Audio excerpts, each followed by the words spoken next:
Meta internetskih prijevara možemo biti svi mi.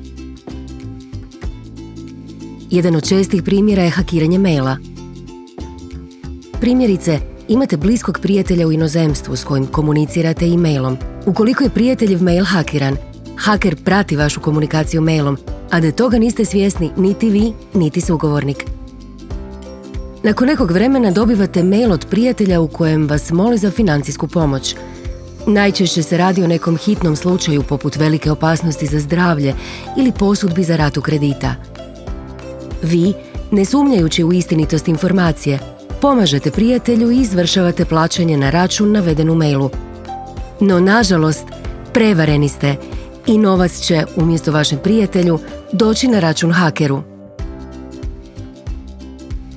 Što možete poduzeti da vam se to ne dogodi? Budite oprezni kada se od vas traže hitne uplate većih iznosa.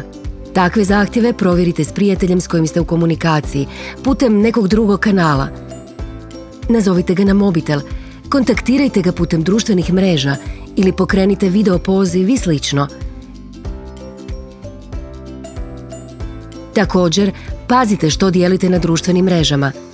Izbjegavajte dijeljenje osobnih podataka i podataka o vašim bankovnim računima. Instalirajte antivirusno rješenje. Redovito radite sigurnosne kopije i redovito primjenjujte sigurnosne zakrpe. Koristite lozinke koje imaju minimalno 8 znakova, te sadržavaju kombinaciju velikih i malih slova, posebnih znakova i brojeva. Koristite različite lozinke za različite servise, te ih redovito mijenjajte. Ne otvarajte privitke u mailovima koje ne očekujete i ne klikajte na poveznice u takvim mailovima. U slučaju prijevare, slučaj odmah prijavite banci kako bi prijevara bila evidentirana u najkraćem roku. Slučaj odmah prijavite nadležnim organima MUP-a. Promijenite lozinke na vitalnim servisima poput maila, online bankarstva i društvenih mreža.